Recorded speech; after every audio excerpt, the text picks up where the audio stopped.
One of the most profound moments I had was out of body, actually. I had gotten out of body, and this was the first time I kind of felt into what I was. And I remember like my hands coming in super clear for me, and the color of my skin looked to be like a light blue silver. And I remember this feeling I had, and the first word that came to my mind when I woke back up in my body was superpowers or superhero, because I felt like a god. I felt like I could do anything and be anything. And the feeling of love I had was so huge. I felt like I could literally explode. And I've been trying to get back to that feeling ever since. That's, I would have to say, not experience any time events, just getting out and feeling how I felt that time out of my body was so beautiful, so powerful. I just wanted to feel that all the time. Yeah. Like I literally felt like I could explode. I felt like I could do anything and be anything. It's really hard to articulate this feeling in human words. But I felt magnificent.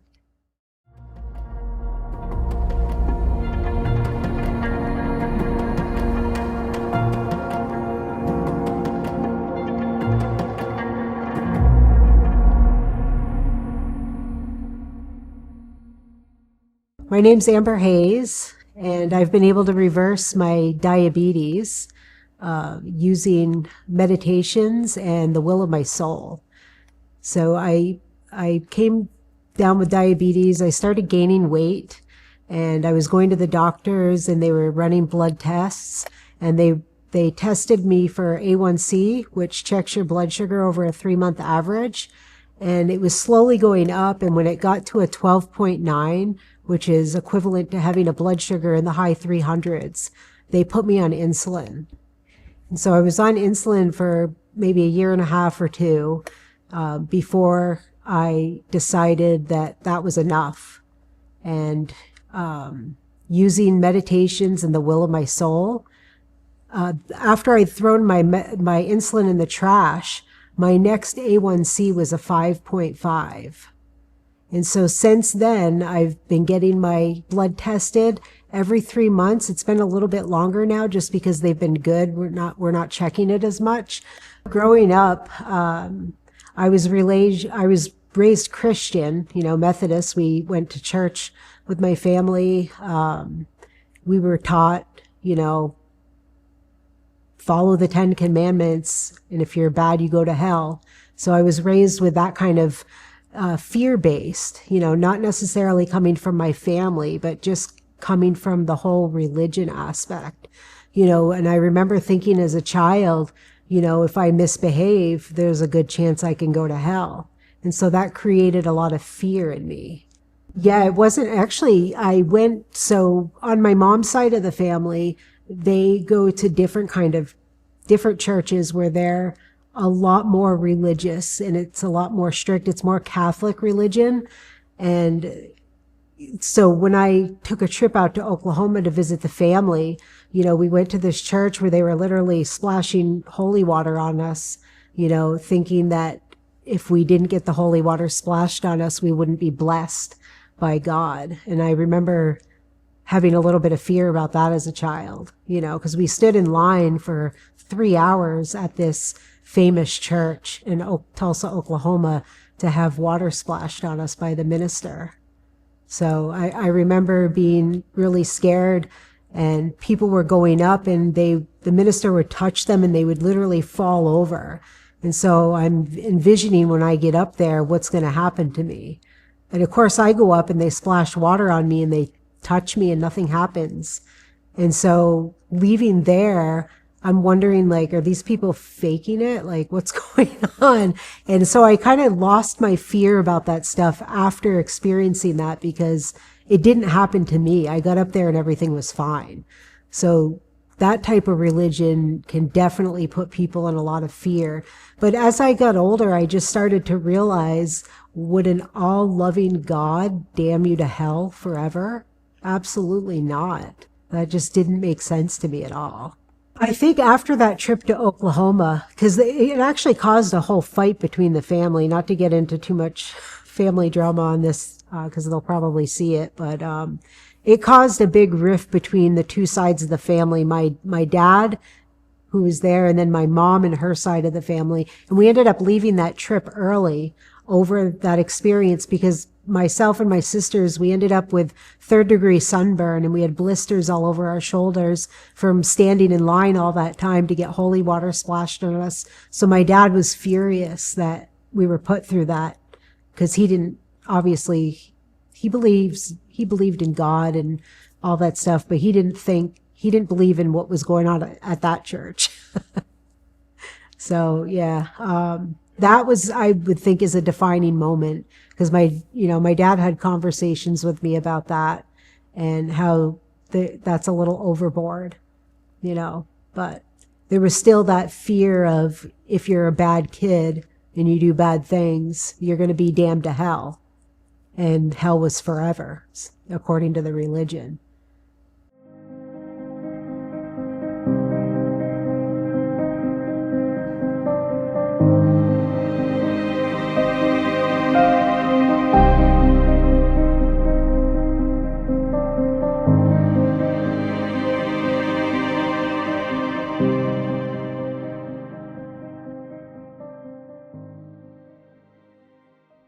But just I guess for that fear, it wasn't really a defining moment. Just over time, I started to realize, doing my own research and just what I felt in my heart, it just didn't make sense that anybody or anything can damn somebody to hell for eternity.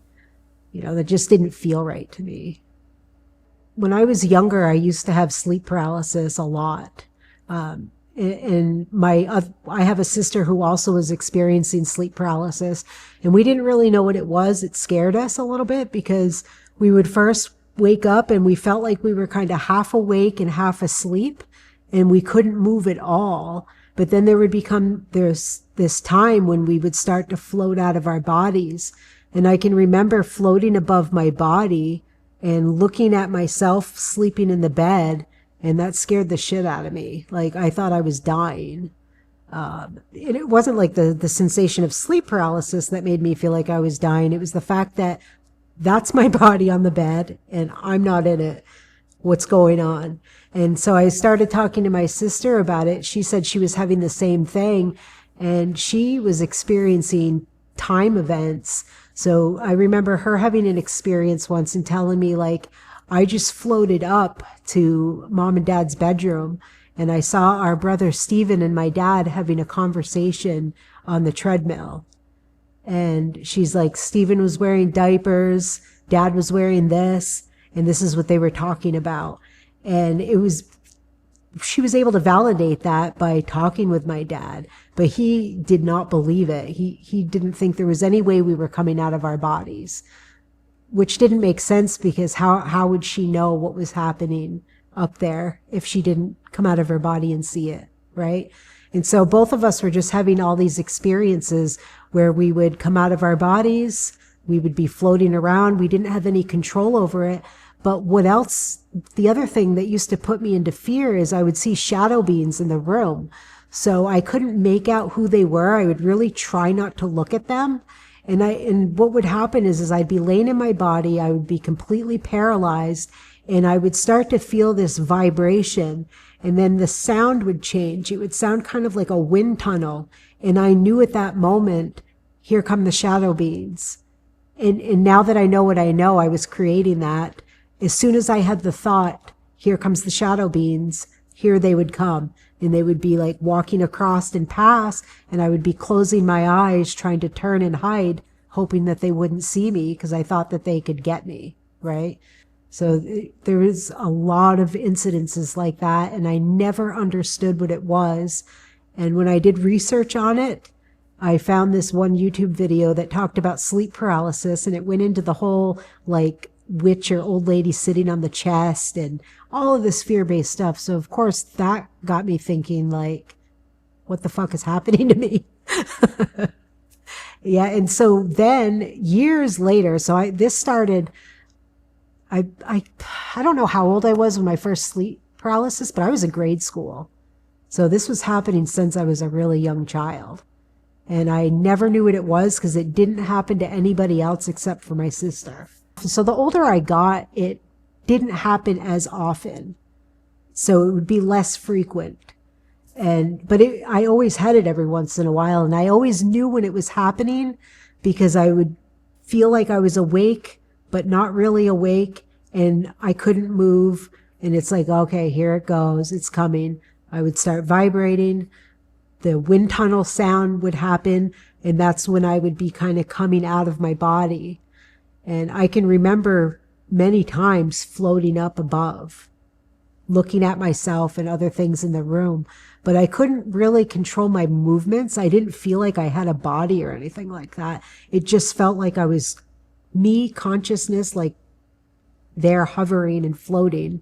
And I still felt a little bit paralyzed in that state, even though I was out of my body. I wasn't actually looking for answers at that particular time, but I always watched near-death stories, and I follow Jeff Mara and Alex Ferrari. And Darius did an interview with Jeff Mara.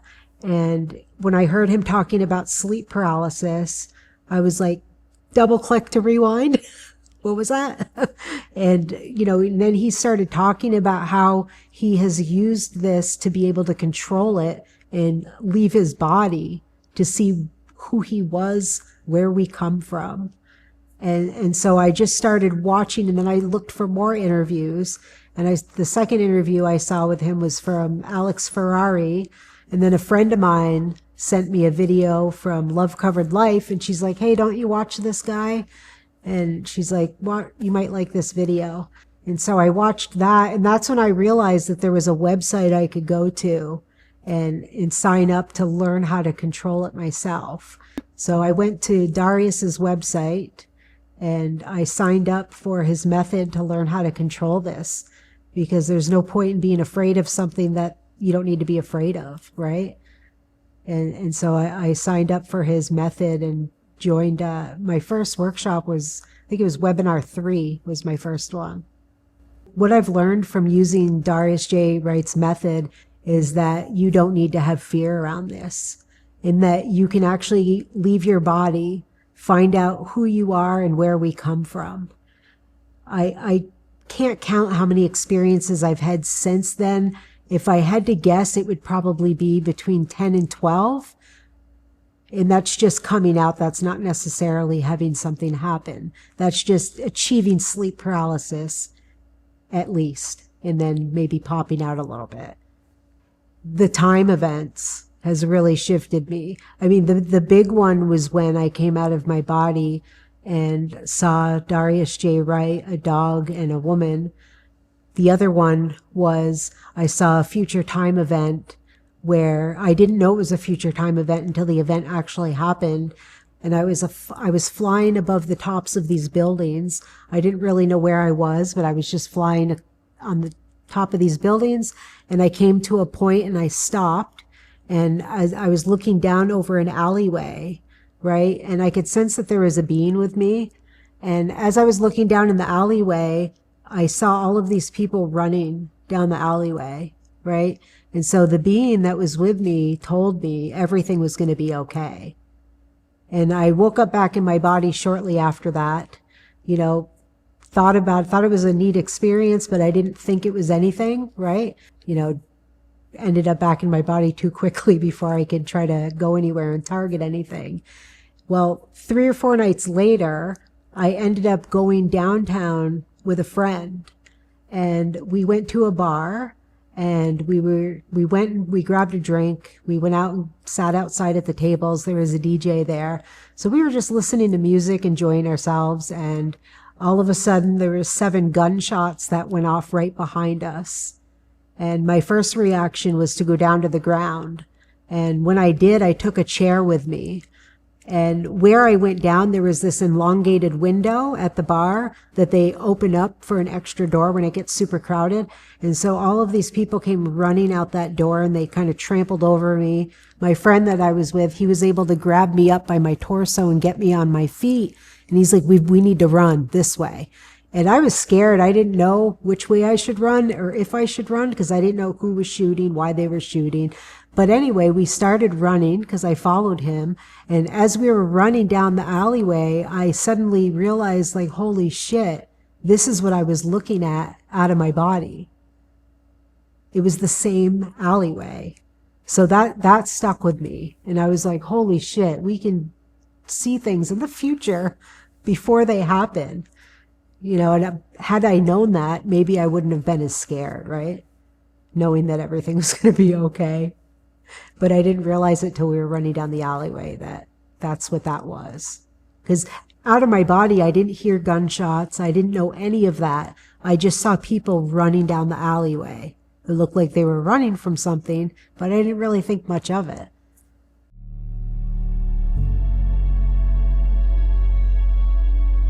Underway for a possible plea deal for the woman accused of a Church Street murder. 22-year-old Aaliyah Johnson faces a first-degree murder charge, accused of shooting 30-year-old Teva Williams outside of the Burlington bar Red Square. Court paperwork says a dispute over a bar tab led to a scuffle, and the two were asked to leave. Police say Johnson then confronted Williams out on the street and fired 7 shots at close range. Her attorney says they could be a trial ready by the start of 2026. But is hopeful a plea agreement will be worked out before then.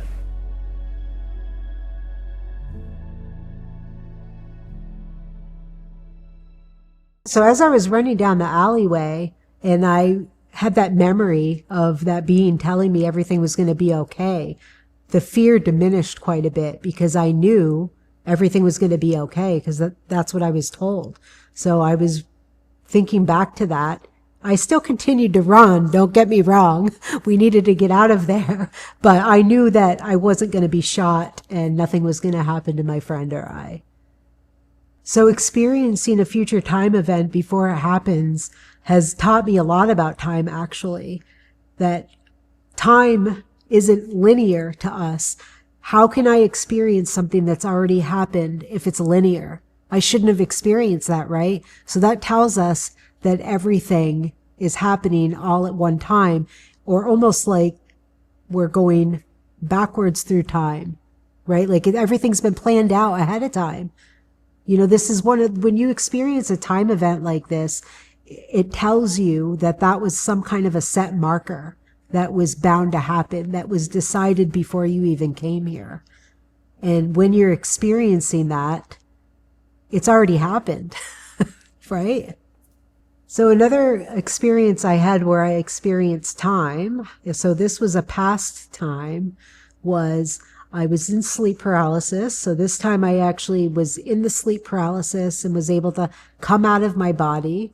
So I got out of my body, and this was the night where I had come in and out of my body maybe 5 or 6 times. I would get outside, I would pop back in. I actually saw my cat, was able to play with my cat a little bit. And so I got downstairs and I would get to my front door and I could just put my hands through and go right through the door.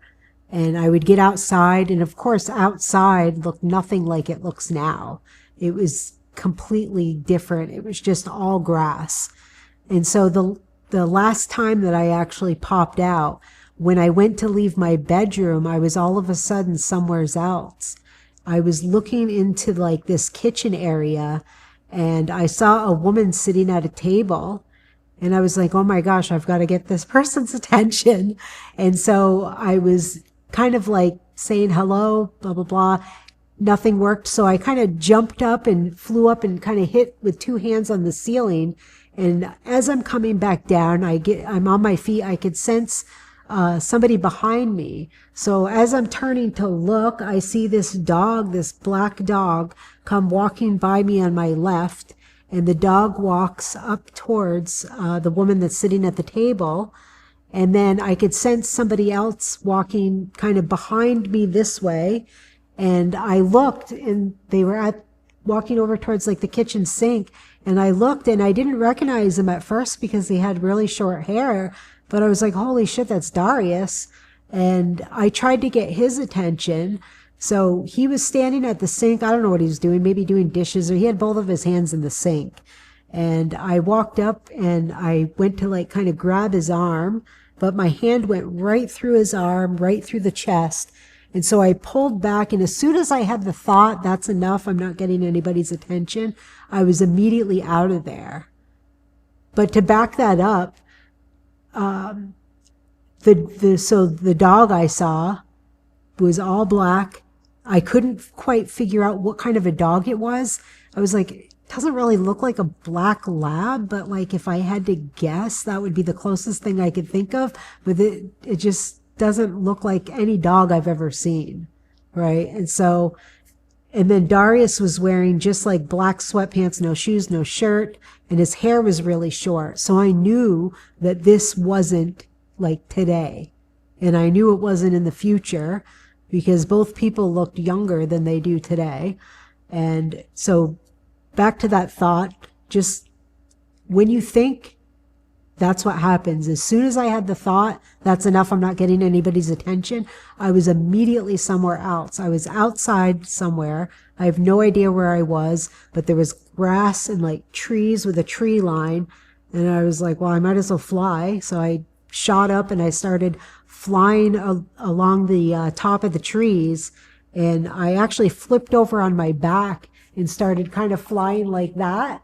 And I got going so fast that I was getting like butterflies in my stomach, like when you're on a roller coaster. And right after that, as soon as I had like the butterflies, I was back in my body. And I was like, damn it. As soon as you feel any kind of excitement or any kind of an emotion like that, it seems like you're back in your body. So you really have to control your emotions, whether they're good or bad. So I wanted to share this experience with Darius, right? Because I wanted to know, like, what I experienced, was this actually real or was it just my dimensional space? So I reached out to him to share my story, and he actually got back to me and was able to show me why I didn't recognize the dog, right? So this wasn't a dog that they have in America. And when I originally saw the first picture I saw of the dog, I was like, yeah, that looks like the dog, but the dog's older. And of course, I'm thinking this must be a long time ago. And to be transparent, I did know you had short hair at the time because I remember Stefano sharing an experience of seeing you with short hair before. So I did kind of know that, but I hadn't been really thinking about it at the time. So that's why I really knew it was a past event, because you had short hair. But anyway, when Darius showed me pictures of their dog, when the dog was about the age of when I would have seen the dog, identical dog. I couldn't freaking believe my eyes. It's like, this shit's real. That was Shadow. Oh my gosh. Wow, I don't remember the white in the front, and I don't remember if there was a collar or not. Holy cow. Yeah, so is that what you were seeing? Yes, I just don't remember the white on the chest, but I was kind of looking down at the dog. The dog was like walking on the floor, so maybe I wouldn't have seen the chest. Let me share with you some more from the. Thank you for this, Darius. Oh my God, I've got chills. Yeah, well, as you would, because so when you're doing this stuff, you don't get that confirmation typically, because people are never going to really open up and say, yeah, they'll say yeah, but they won't really show you. Right. But let me see here. It's like I shouldn't be shocked, but at the same time I am, because, you wake up from that and it's like, was that real? It felt pretty damn real. No, absolutely real. And oh, wow. Those eyes. Yeah, those are the eyes I saw for sure. Yeah, so you see that, typically you would see a lab in that. Yeah. Because that's what I was thinking, but I was like, the body doesn't really quite look like a lab, but maybe it's a lab. Yeah. How do you pronounce what it's called? Kelpie? Kelpie, Australian Kelpie. Kelpie. So I'll show you another one too. This one's a good one. This is This is so so cool. so this is a Australian, my other one, Australian Kelpie with a border collie mix. So you'll see Shadow and the other one there. So Shadow's a black one. That's Shadow. Oh, wow. Oh, yeah. Oh, they're both beautiful dogs. Look at that tongue. It's so big. Man, those Wow. are beautiful dogs. I should have that one's Oh, yeah, look at the ears. I definitely saw ears like that. like the pointy. Yeah, so yeah. So Yeah, that's what it threw me off too, because I know lab dogs don't have ears like quite like that. yeah. Yeah. Yeah. So you didn't see that, but this was because that's Shadow there. Yeah, look at that. Oh yeah, she's much bigger there. She definitely wasn't big like that. Yeah. Look at that ears again. But you Wow, can see Shadow's such a beautiful dog. I love those ears. So after sharing that experience with Darius and him validating with pictures of the dog and even pictures of him with the shorter hair, he told me, he's like, now that you've experienced this, and I can't remember verbatim what he said, but he said certain events create more light. Because I was like, well, how are you going to target this? I was asking, how are you going to target this? How would you possibly know when this exactly was? But because certain events can create more light, he thinks from everything I told him that he thinks he knows about when this was. And since then, he was able to get out of body and target me out of body, looking at him while I was out of body, back in time. And so I remember I was at the airport waiting to get on a flight when I got the word back from Darius that he was able to target it. But it was just a simple, quick sentence. I was able to see you or something like that. And I was so flippin' excited. I was like, that's all I get? You just saw me, Gray. I want to hear more. I want to know what my soul looks like. I want to know this, that, and the third. But yeah, that was super exciting for him to be able to actually get out. So that again tells you about time, right? If this event happens and then I can get out of body and look at that event, then Darius can then get out of body and look at that event, but also see me out of body looking at that event. And Darius asked me a question. My answer was no, but he asked me, he's like, since I've been able to get out of body and I was actually there looking at you, did you feel like anybody else was there behind you that maybe was, I can't remember how he worded it, that was on from the other side, or he used a word to describe the out of body, but I couldn't say that I had because I don't remember feeling anybody else behind me. But that was just so cool to realize that that was real, because it felt pretty damn real. Like I was there. And I remember the woman sitting at the desk. Oh, that was another thing I left out. I thought for a moment I had gotten her attention, because when I had landed back on the ground, she had looked up and was like, hello, or oh, hello, something like that. So and it looked like she was looking right at me, but that's when I sensed that the dog and Darius was like coming in behind me. So I was like, damn it, I'm not getting anybody's attention. And honestly, 7 days, we could talk about fasting a little bit. I loved what you said last night about not saying I'm going to fast because that says that you have to do this, that, and the third. And that's totally true. Like, I remember my mindset when I first went into the fast, remembering everything people told me, right? Oh, the first 3 days are the hardest. It's going to be so hard for you to fast. But once you get past day 4, you're golden. And of course, that's exactly what happened, because that's what I was expecting. Since following Darius's method and learning about our dormant abilities, I've been able to work in small target groups, accessing time with numbers. You know, we were using cards. We would each draw a card 1 through 9, and we would leave it out, and we would attempt to come out of our bodies and see each other's numbers. But if we couldn't get out of body, we would tap into each other's field to see what those numbers were. And excuse me, it was amazing how accurate we would be. Most of the time we would have the numbers right. And then we started working with colors, right? Putting blindfolds on and holding up square cards of colors, and this is done on Zoom. We would all get on Zoom together and we would put a blindfold on, and someone holds up a piece of paper and you feel into that. And I would start to see colors coming in almost like a vapor. And 80% of the time I would be accurate. And how that happens, telepathy is the only thing. That's the only way that this can actually be happening. To be that accurate out of how many times, because we did it a lot. And to, be like red, yellow, blue, yup. And it's like, holy shit.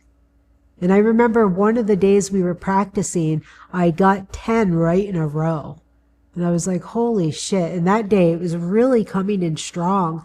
Like I would close my eyes in the blindfold and I would just see those colors. Sometimes it would come in from the sides, and other times it would start in the middle, like a little circle, and then it would get bigger and vapor out like this. But most of the time we would be right about the colors we were seeing. And that is, people can say, oh, they're faking it, right? But what we would do, because we would all be on Zoom, is the person with the blindfold on, so one person would have the blindfold on, and the other people would show on their camera the color, right? And so with the blindfold on, you don't see what they're holding up. It's impossible. I mean, I guess you could be peeking through the blindfold, but that's when integrity comes in. What would be the point of doing these practices if you're faking it? That doesn't make it any fun, and that doesn't turn your abilities on to fake something like that. One of the most profound moments I had was out of body, actually. I had gotten out of body, and this was the first time I kind of felt into what I was.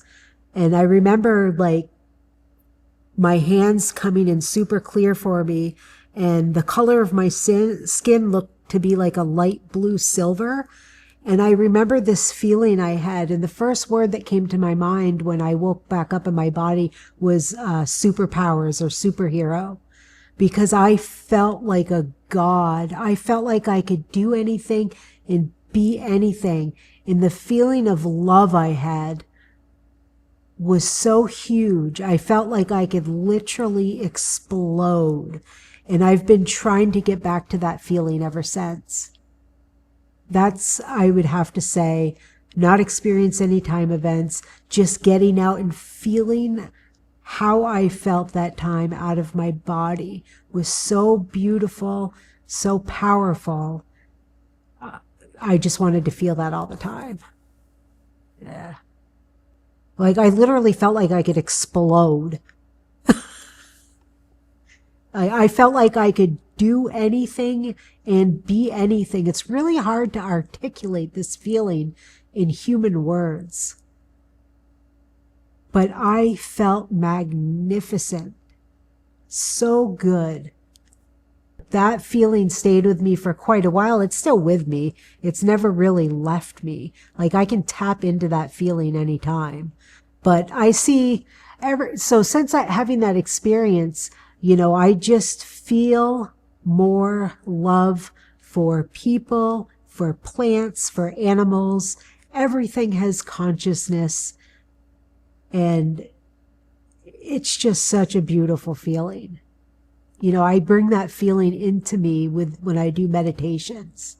I try to tap back into that, but I still can't feel what I felt in this body. Like I can think about how I felt. I can try to describe it, but I can't actually feel that unless I could get back to that state. At least I don't think I can.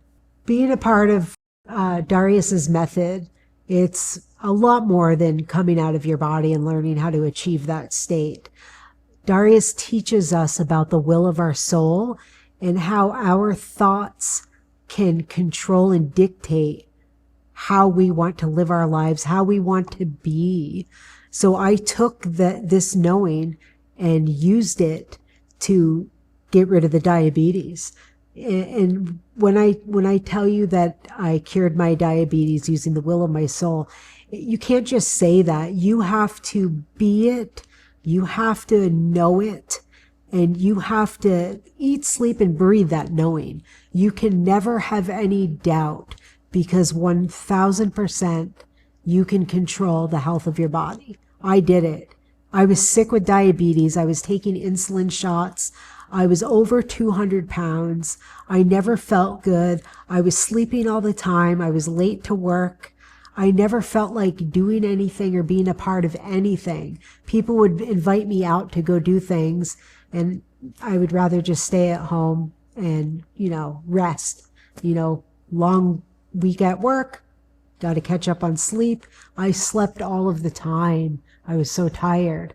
But as soon as I flipped that in my mind, I started feeling better. Just that whole mindset of being able to use the will of your soul to start healing the cells within your body, you start to feel better with just that knowing. And so going forward, the first thing I did was I threw my insulin away in the trash. Now, I didn't throw all the medications in the trash right away, but I started with the insulin because I didn't need it anymore. It wasn't, I don't think I need it. No, I don't fucking need it anymore. So I threw that shit away, and I just continued with my meditations. I would talk to myself. Like, even when I was in the shower, I would literally talk to my cells and tell them that they're gods, that they're healthy, that they're loved, that they are love. And I just slowly started feeling better and better. And the weight started coming off slowly and slowly. I'd be like, oh, down another belt size. And then I was buying new pants, going down more belt sizes. And, I just continued that. And the way my state of mind right now is I'm not sick, and I'm never going to be sick. And so when I started noticing that my A1Cs were good, that I was losing all of this weight, I joined one of the workshops. I think it was the frequency workshop with Darius. And he was talking about like the original baptism and the waters and, the will of the soul. And he talked about this rice experiment, which I had heard about before, when you take 2 jars of rice and you write, or really it's 3 jars of rice. I love you on one, I hate you on another, and you completely ignore the other one. Well, I decided one night that I'm going to do this. And so I grabbed the rice, I grabbed the water, and I only had enough rice for 2 jars. So I skipped the ignore jar. You don't really need to do the ignore jar. And I wrote, I love you forwards. It's kind of hard to see because my hands have wiped off some. And then I would write, I love you backwards. I love you forward. I love you backwards 4 times. And then love forwards, love backwards, love forwards, love backwards. And I put a half a cup of rice. So this is the original love jar. And then I took this jar here. I did the same thing, half a cup of rice of each, a cup of water. And I labeled them. And then I started caring for this one. So this jar, I would love this jar. And I would speak love to this jar. I would tell it how beautiful it is. You're a God. You're wonderful. You're beautiful. You are love. You are creation. And I would speak this over and over again. And I would play the 369 frequency video. It's just 369 frequency, and it plays for like an hour and 11 minutes, 111. And I would put my phone on top of the jar, and the vibration of the music would go through the jar. And this jar, I did the opposite. I'm not going to repeat all the things I said to this jar, but I said a lot of really mean things to this jar. And the first thing I started to notice is that it started to look like less water in this jar and more rice, and not much would change in this jar. So what was happening is the jar I was giving love to the rice was absorbing the water, right? This jar, the rice was not absorbing the water. And the water in the original hate jar, it started turning to like a yellowish brown color. And this jar, the water was turning white, or like the color of rice. And I continued this for 35 days. I had a time every night where I would gather the rice up. I had a little whiteboard where I would write day 1, day 2, and the date. And I would show it to the camera, and I would speak love to this. I would speak the opposite to this jar. And then I did that for 35 days, and there was a huge difference in the two jars, right? This jar, I mean, this jar started to absorb a little bit more water, but not much. You know, you can start to reverse it, but once you put that kind of frequency into something, you can really make something sick. And so what this shows you, this gives you something tangible. You know, it's been almost a year now since I started this, and there's no mold in either jar. After 35 days, I erased the writing on this jar, and I wrote, I love you forwards and backwards on all 4 sides, and I wrote love too on the top, so I knew the difference between the two jars. And what this shows me is it's important how we think and speak to ourselves, because if my words and thoughts in the will of my soul can change the way rice and water interact with itself, what do you think that does to our body and the cells in our body? And, you know, I did some research before doing the rice experiment. You know, who else has done this? I watched a couple YouTube videos, and people were doing it, and it wasn't really working for them. And I was like, I know why. They didn't believe it. People were doing this experiment, and they didn't believe that they loved this jar, right? They didn't believe it. And so you actually have to put love into it. You can say it, right? The words, I love you, brings a nice frequency. But when you mean it and you actually are giving love to the jar, it changes everything.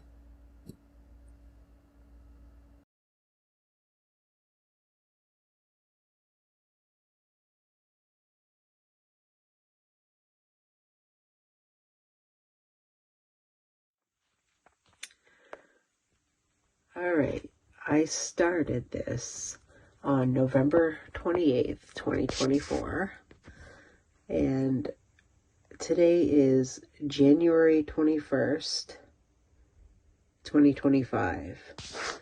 Look at the difference in the amount of water, in the way the rice has soaked up the water in the love jar. You can see through the love jar to the other side where I've got writing on the jar. Right there. See that? That's writing. I wrote, I love you forwards and backwards on all 4 sides. And you can see through the water. The water's crystal clear. It looks completely healthy. A heart has formed and is still there. And when you look at the hate jar, you can't see through that water at all. Look at the color of the water and look at the color of the rice. Guys, this is done by the spoken word and thought. I put my thoughts into this as well.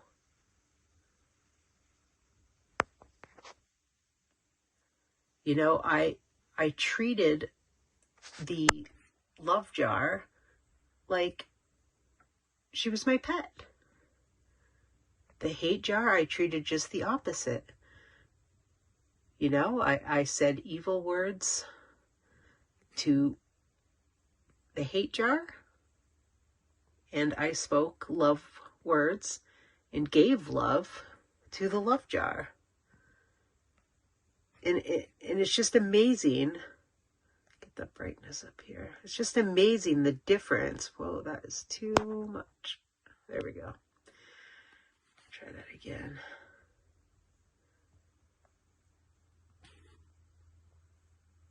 Just look at that, guys. With the power of your voice. I mean, that water is so foggy and sick looking. It's getting too bright again. Anyway, I'm closing out part 1 of the rice experiment. I'm probably going to leave these going and just see how long I can take, how far I can take this. The love jar went from looking in a not so good condition to an excellent condition. I mean, that water is recoated with the power of my word and my thoughts. If we can do this to rice, what do you think we can do to the cells in our body? Today is day 245 of the rice experiment. As you can see, they are still going strong. The Love Jar 2, which used to be the HATE jar, hasn't gotten any worse.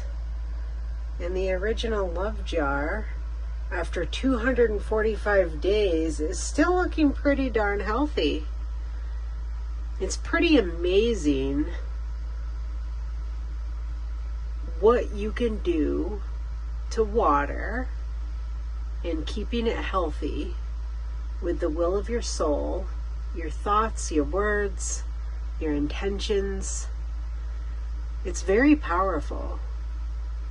And if I can keep water strong and make water sick with my words, thoughts, attentions, and the will of my soul, let me say this again. I've said it many times. What do you think that can do to the cells in your body?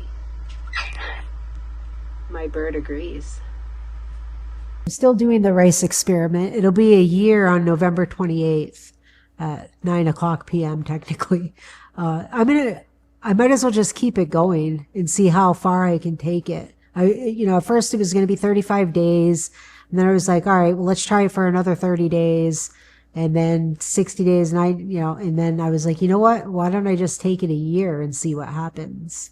And seeing this, so that the rice experiment is something tangible that you can hold in your hand and see with your own eyes, that your words, your thoughts, your feelings affect what happens in that jar. So you can do that to yourself. And so that helped me with my own body. I can start to envision my cells and my pancreas and all my organs just being back in their perfection. And so it's continued to help me. I have a ton of energy now. A few months back, I did a 7-day fast. I had never fasted before. Well, I had, but it was just like a day or two of fasting. But I was like, a couple friends that I've met through Darius's workshops were like, we're going to do a fast together. We're going to do 7 days. And we did it. We did a 7-day fast where I completely cleaned out my body, and it was like a reset. And on day 4 or 5 of that fast, I felt like my heart opened up. Like I remember I was driving down the road coming from my aunt's house, and I literally started crying in the car. I felt so much love inside of me. I was looking at all the trees as I was going by, telling them that I love them, how beautiful they are. And something inside of me, I felt connected to everything around me. And we ended up jumping on a Zoom call with the group of people I was working with, because, I had to tell them what I was feeling at that time. And, that's the beautiful thing about this group that Darius has put together, is I've met so many beautiful souls through this experience.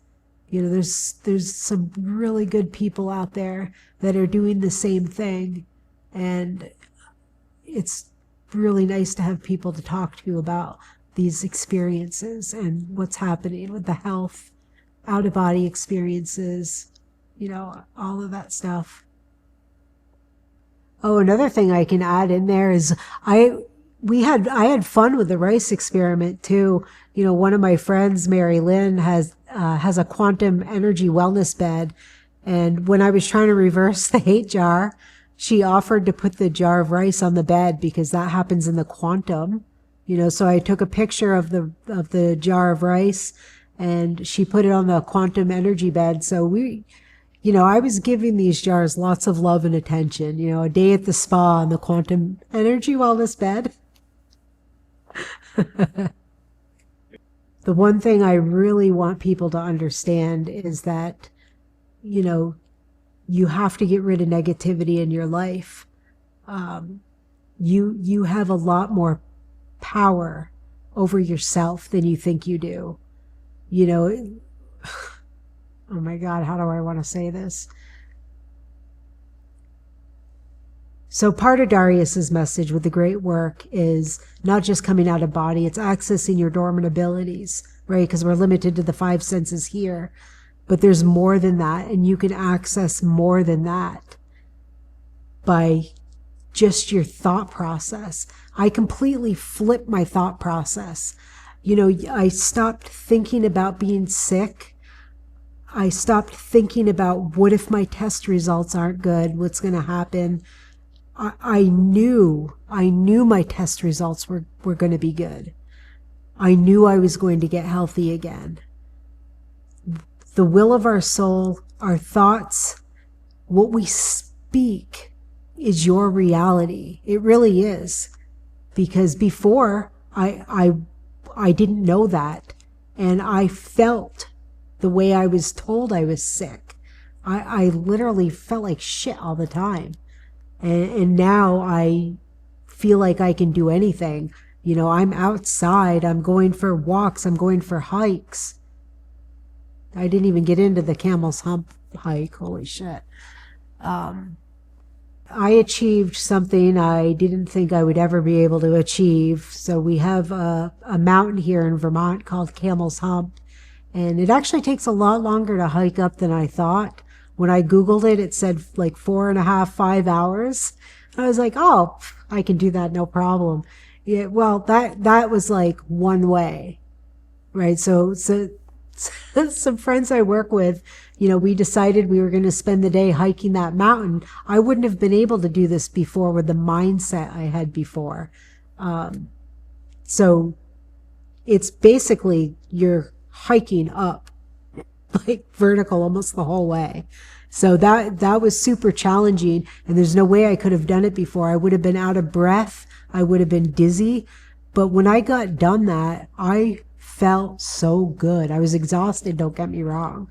But when I got up to that summit, the feeling I had was like, holy shit, I'm actually on, because I look at this mountain every day. I drive to and from work, wherever I'm going, I'm looking at this mountain. This is a really kind of famous mountain in Vermont, Camel's Hump, and I've always wanted to hike it, but I never thought I could. And so going through and spending the day getting up to the summit, we started the hike at 9:52 in the morning. I know that's specific, but that's just what time I happened to look at my phone before we got up. We reached the summit between 2:45 and 3 p.m. that day. So that's how long it took us to get to the top. So we hung out up there for about a half an hour, taking a ton of pictures. And, it took us about half the time to get back down. But I felt really good about that because before I was way too out of shape to be able to do something like that. And I finally achieved something that I've always wanted to do. Feel empowered. Know that you're a god. We're all gods. When we're here, we're limited to our senses here, and we can bring more of that back into ourselves, right? And when you tap into that, like I have, it changes everything.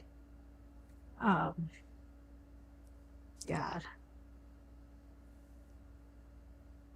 Be the love.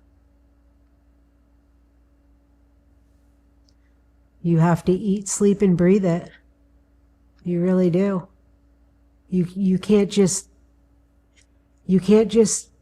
meditate every once in a while and think those positive things, and you can't just talk to yourselves you have to do this every day. Every time that you're talking about yourself, talking to somebody else, you have to be speaking it all of the time. I've completely changed the way I think, the way I speak about myself. You know, I never loved myself before, and I actually do love myself now. This is really, I mean, it really has changed my whole life. I wish I could articulate it a little bit better right now. I really wish everybody could know about this. I really do. If everybody knew that you could literally just speak to your body and have yourself have better blood sugar, I mean, holy shit. If everybody knew that, this place would have a lot less sick people in it. Truly. Like, I really wish everybody... And it's amazing too, you know, in my life, the different people I'm around, whether it's professionally or personally, I really start to pick up on the old thought patterns that I used to have when I see that in other people, and I just want to help them, you know. I wish I could just take what's in here and stick it in there. So yeah, when I first came into Darius's work, it was really just about achieving the out-of-body state and being able to control it. Like, holy shit, I can get to the other side and see things and what have you. But as I'm going to different workshops, it turned into so much more. You know, I started learning about, you know, the liquid gold, the water of life, the will of your soul, and what I've learned from that and what I've done to myself, I've been able to share with other people, with friends and family. They've seen a huge change in me. And, you know, when people ask me, what am I doing? I tell them, obviously. But I share the great work with friends and family all of the time. I look at love differently now. I look at love in two ways, right? You love people, and then there's the frequency of love, which is the state I'm in all of the time now. Things that used to bother me and stress me out don't anymore. I don't watch the news anymore. Like, I literally stopped watching the news. I stopped watching half of the shit I used to watch because I would notice how I would feel after I watched that. And I'm like, holy shit, if I'm going to be doing this, why am I watching something that makes me feel like heart racy in a bad way after watching it? So cutting out the news is a big thing that I did for myself. And now when I have friends and family talking about political things with me, I'm just like, I stopped watching the news a while ago. I have no idea what you're talking about. I'm like, you know, you'll feel a lot better turning the news off. But I've had a lot of deep conversations with my friends and family about the work I'm doing and, you know, the true nature of where we are and what this place is trying to do to us. All the news is doing is distracting us. Like, every big thing that happens in the news, without getting into anything too specific, is just to pull our attention off of who we are, right? We should have been a lot farther than we are right now if it hadn't been for all the bullshit that's going on out there, right? People, you know, that was the beautiful thing about COVID, was that people were able to go within. People were getting, you know, let go from their jobs, and they were home and they had nothing else to do with themselves but go in and connect with themselves. So even though that was a very bad time and there was a lot of fear instilled in people, there was also something really beautiful that came out of that.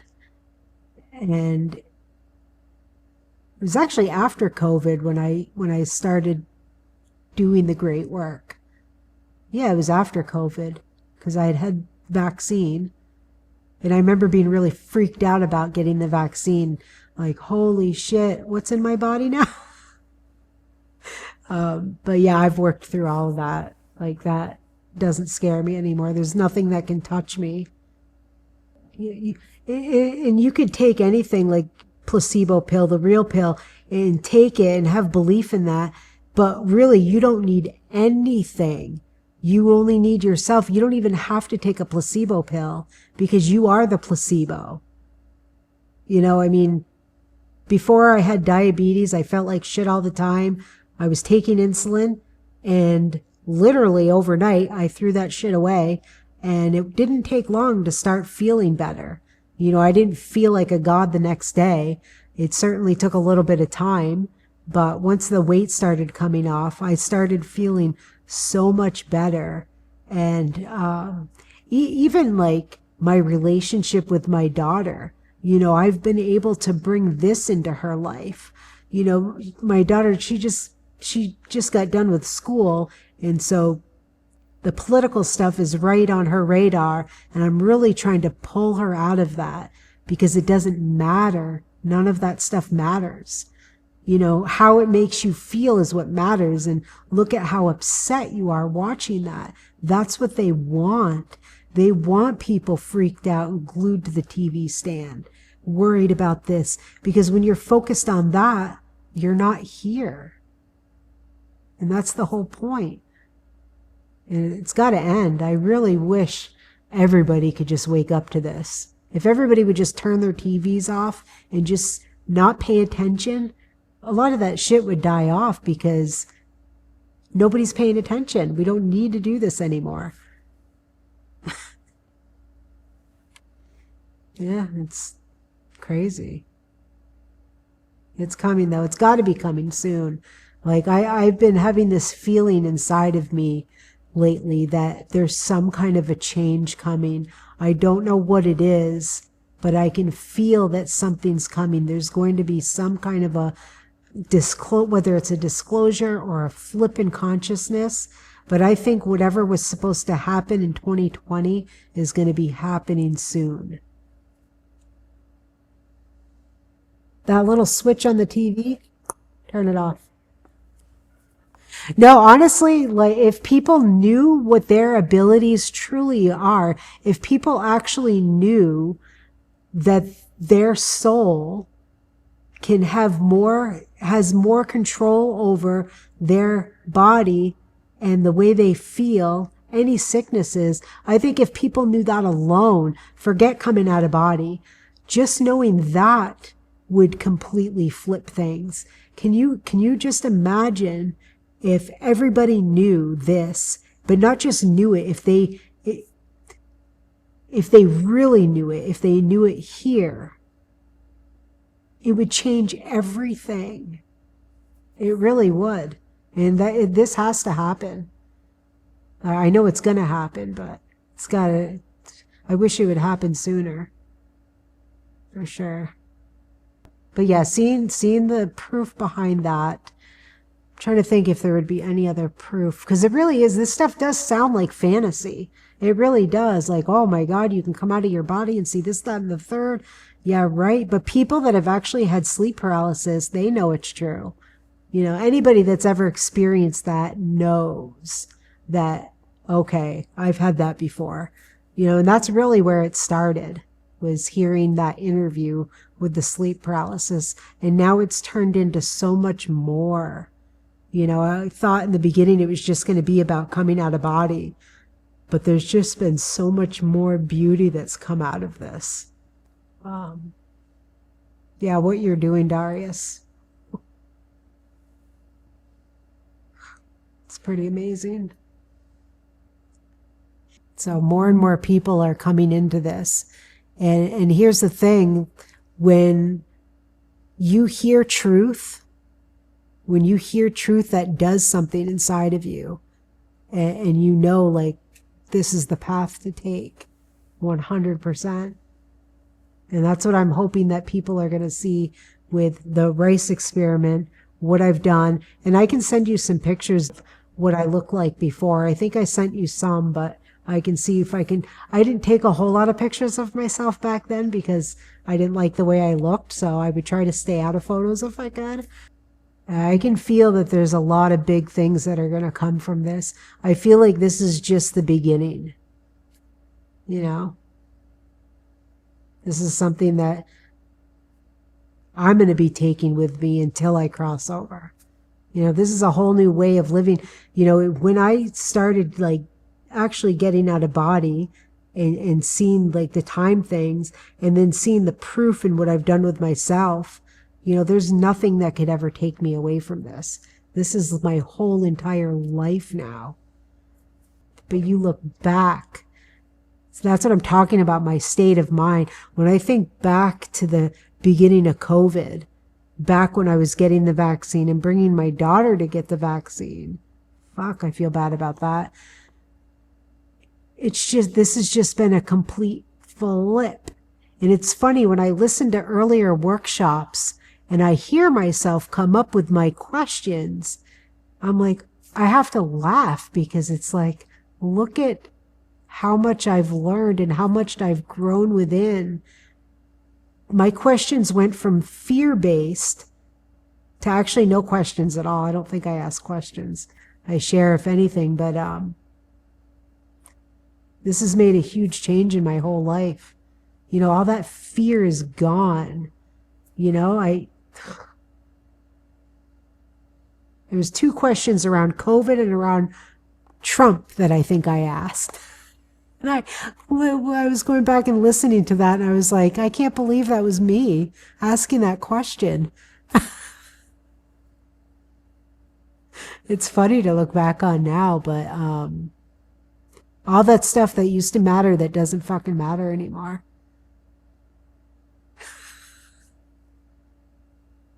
Right? Oh, man.